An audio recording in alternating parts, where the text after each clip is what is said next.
कहते हैं कि आदमी जहर से नहीं मरता और टेंशन से मर जाता है। बहुत पुराने समय की बात है। एक बार एक राजा राज्य का भ्रमण कर रहा था। हाथी की सवारी थी। हाथी ताकत के नशे में चूर था। हाथी ने ध्यान नहीं दिया और हाथी की सूंड से एक मस्त मौला फकीर का कटोरा गिर गया।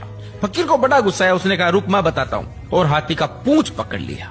हाथी ने पूरी ताकत लगा दी, पर हाथी एक कदम भी आगे नहीं बढ़ा सका। राजा ने पीछे मुड़ के देखा तो फकीर के हाथ में हाथी का पूंछ था। राजा को बड़ा अचंभा हुआ कि एक फकीर में इतनी ताकत। राजा फकीर के पास में गया और बोला कि आपकी जगह फुटपाथ पे नहीं है, आपकी जगह तो राज दरबार में होनी चाहिए। आप इतने ताकतवर हैं, आप हमारे साथ चलिए। आपको कुछ नहीं करना है, केवल राज दरबार के राज मंदिर में एक दीपक जलाना है सुबह 4 बजे और आरती करनी है, और कुछ नहीं करना। फकीर ने कहा, ठीक है, अच्छा खाने पीने को मिलेगा।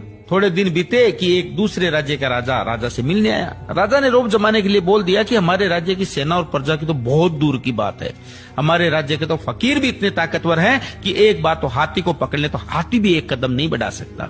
राजा ने कहा, भाई हमें तो दिखाओ तब माने। राजा ने कहा, ठीक है। राजा ने फकीर को बुलाया और कहा, बात का सवाल है, ध्यान रखना, आज अपनी ताकत दिखाओ। फकीर ने कहा, ठीक है, हाथी को बुलाओ। फकीर ने हाथी का पूंछ पकड़ा, मगर अब की बार पासा पलट चुका था। हाथी फकीर को घसीटते हुए ले गया। राजा को बड़ा अचंभा हुआ और फकीर से बोला कि जब फुटपाथ पे रहते थे, रूखा सूखा खाते थे, तब भी तुम्हें इतनी ताकत थी। अब तो तुम राज दरबार में रहते हो, 56 प्रकार के भोजन करते हो, फिर ताकत कहाँ गई? फकीर जोर से हंसा और बोला, ताकत को टेंशन खा गई। कहते हैं कि आदमी जहर से नहीं मरता और टेंशन से मर जाता है। बहुत पुराने समय की बात है। एक बार एक राजा राज्य का भ्रमण कर रहा था। हाथी की सवारी थी। हाथी ताकत के नशे में चूर था। हाथी ने ध्यान नहीं दिया और हाथी की सूंड से एक मस्त मौला फकीर का कटोरा गिर गया।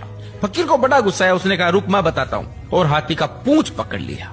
हाथी ने पूरी ताकत लगा दी, पर हाथी एक कदम भी आगे नहीं बढ़ा सका। राजा ने पीछे मुड़ के देखा तो फकीर के हाथ में हाथी का पूंछ था। राजा को बड़ा अचंभा